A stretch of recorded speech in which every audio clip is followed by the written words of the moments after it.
terkasih dalam Tuhan, semoga kita semua tetap sehat dan bersuka cita. Sebelum kita membaca dan merenungkan firman Tuhan dalam ibadah keluarga sore hari ini, mari kita bersatu di dalam doa mohon bimbingan Roh Kudus. Kita berdoa. Tuhan Allah kami yang baik, terima kasih atas waktu dan kesempatan yang masih Engkau berikan bagi masing-masing kami umat-Mu di tempat di mana kami berada. Kami masih Engkau layakkan untuk beribadah, memuji muliakan nama-Mu, dan membaca serta merenungkan firman Tuhan. Saat ini kami telah siap untuk membaca dan merenungkan firman-Mu. Bimbinglah kami dengan kuasa Roh-Mu yang kudus, sehingga firman-Mu ini boleh kami mengerti dan dapat kami lakukan di dalam kehidupan kami hari lepas hari. Di dalam nama Yesus Kristus, Sang Firman yang hidup, kami memohon. Amin.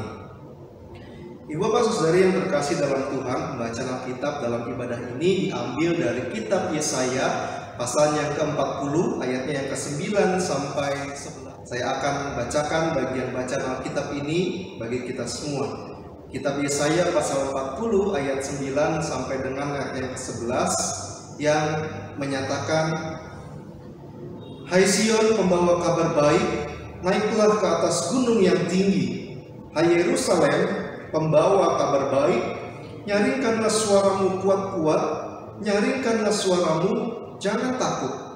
Katakanlah kepada kota-kota Yehuda, lihat, itu Allahmu.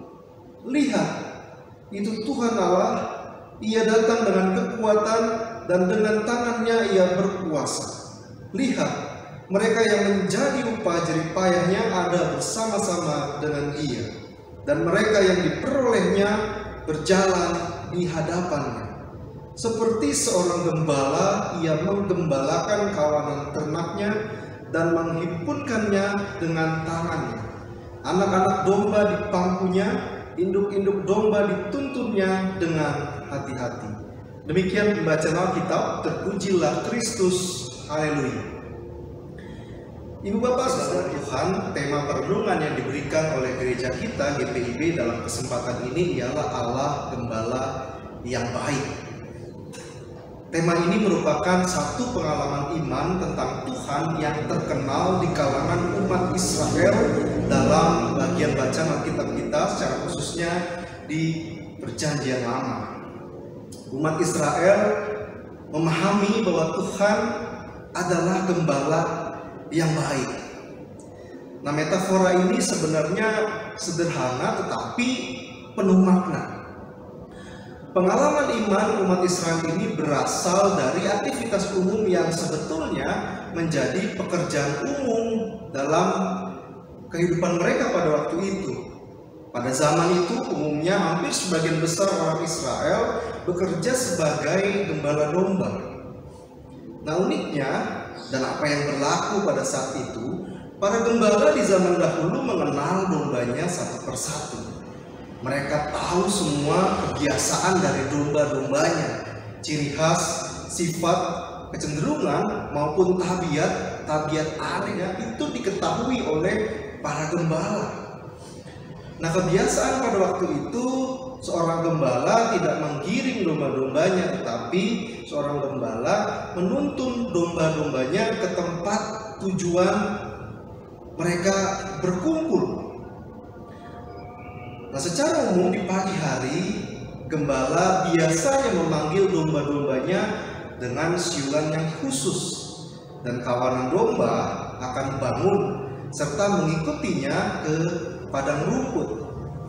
Bahkan jika dua gembala bersiul secara bersamaan dan ada dua kawanan domba yang tercampur, domba-domba itu tak akan pernah mengikuti gembala yang salah. Nah, sepanjang hari kawanan domba itu mengikuti gembala mereka masing-masing ke padang rumput yang hijau dan mata air yang tenang agar mereka dapat makan, minum dengan aman. Tapi di saat-saat tertentu si gembala perlu membawa kawanan dombanya melintasi padang belantara dan terpencil, tempat di mana binatang pemangsa berkeliaran. di sekitar mereka.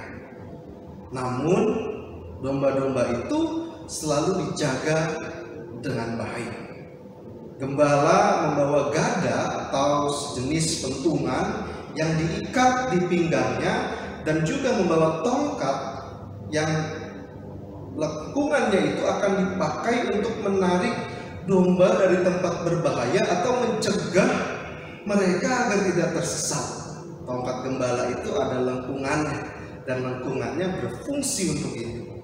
Nah, gada adalah senjata yang dipakai oleh gembala untuk menangkal binatang buas. Karenanya kita pasti pernah mendengar atau membaca kitab 1 Samuel pasal 17 ayat 34 sampai 35. Di situ Daud berkata, apabila datang singa atau beruang yang menerkam seekor domba dari kawanannya, maka aku mengejarnya, menghajarnya dan melepaskan domba itu dari mulutnya.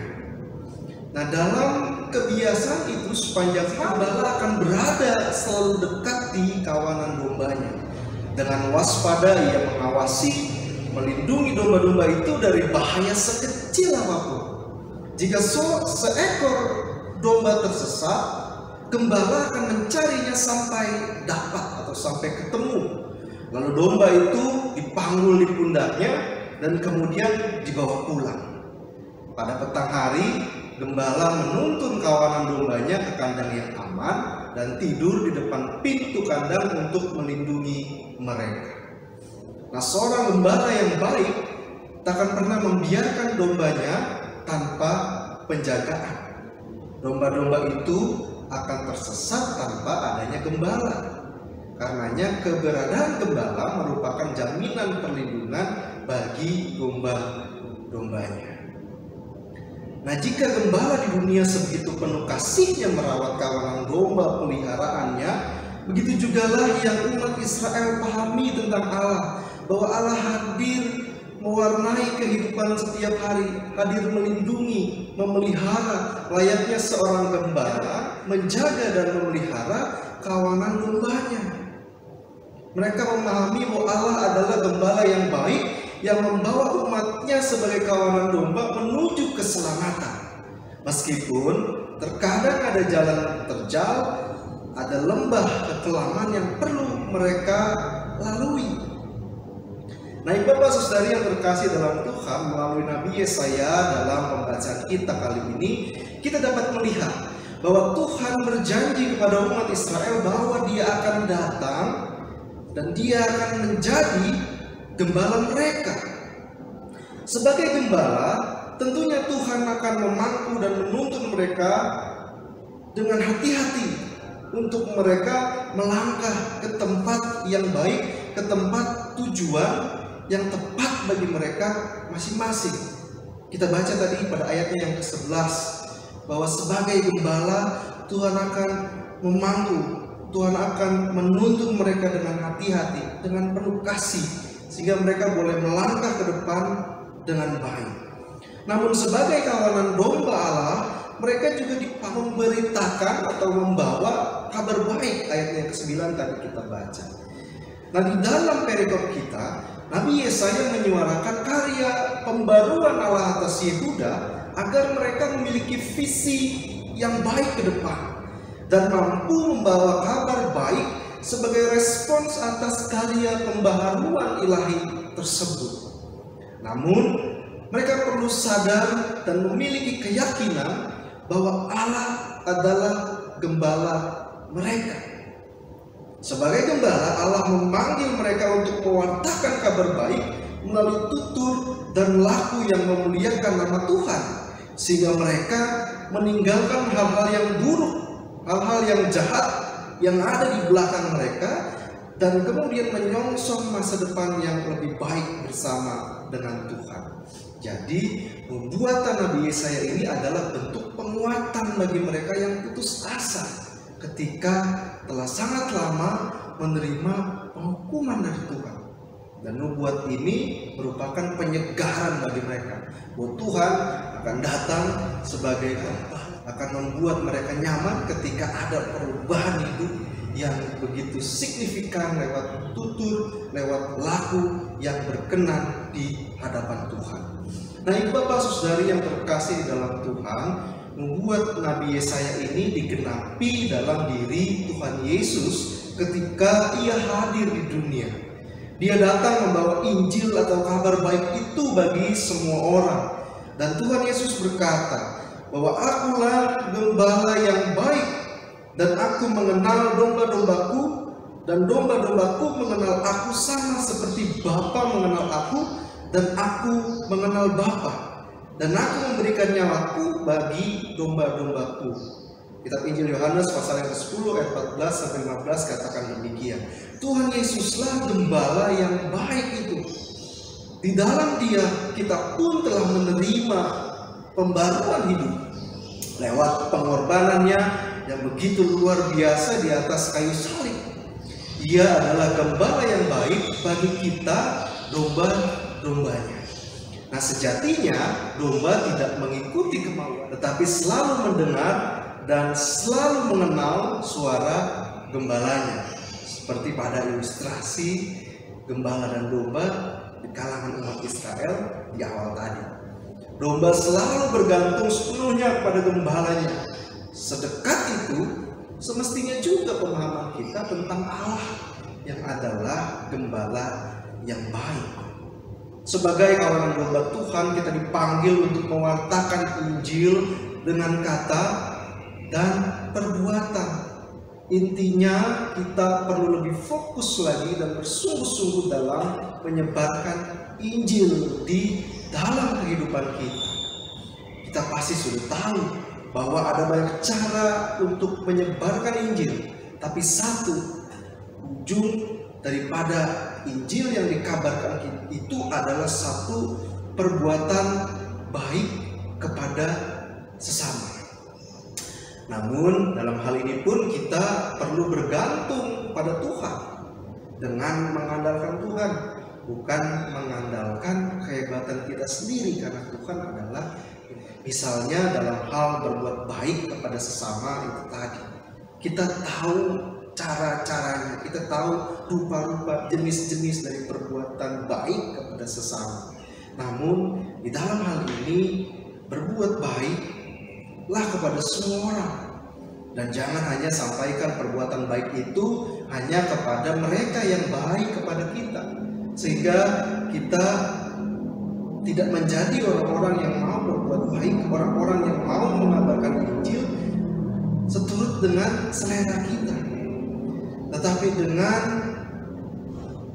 terpanggil untuk berbuat baik kepada semua orang, dengan menjadikan semua orang itu sebagai objek daripada perbuatan baik kita, maka kita meneladani Tuhan Yesus gembala yang baik itu ketika ia hadir juga memperlihatkan kebaikannya bagi semua orang, siapapun. Dan itulah yang mengingatkan kita pada sore hari ini. Sebagai keluarga, dimanapun kita masing-masing berada, marilah menjadi keluarga yang terus setia dalam perbuatan yang baik, tulus berbuat baik kepada semua orang, sekalipun responnya terkadang tidak sesuai dengan apa yang telah kita lakukan. Tetapi ketika kita setia akan hal itu, maka kita sedang meneladani karya Tuhan Yesus gembala yang baik, dan dari situ kita kemudian dapat menjadi kawanan domba Allah yang setia untuk menyebarkan kabar baik, perbuatan yang baik di dalam kehidupan kita hari lepas hari, dimanapun masing-masing kita berada. Dengan setia pada perbuatan yang baik, maka keluarga kita akan menjadi teladan perbuatan yang baik dari orang-orang yang ada di sekitar kita. Dengan begitu, Injil atau kabar baik yang Tuhan ingin kita lakukan dalam kehidupan dapat terus mewarnai kehidupan beriman kita, sehingga kita dapat terus mengalami Tuhan dan terus menyenangkan Tuhan Yesus gembala yang baik itu di dalam kehidupan kita setiap hari.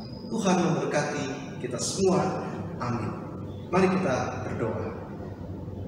Kembali kami datang menghampiri hadapan Allah kami yang baik, kami mengucap syukur atas firman-Mu yang telah kami baca dan renungkan serta menguatkan iman kami.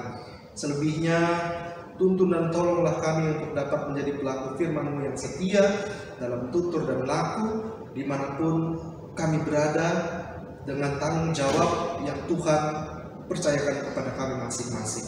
Terima kasih ya Tuhan, berkati kehidupan kami, sehingga apa yang kami lakukan menjadi berkat bagi banyak orang lewat perbuatan yang baik, dan kehidupan kami senantiasa memuliakan nama Tuhan.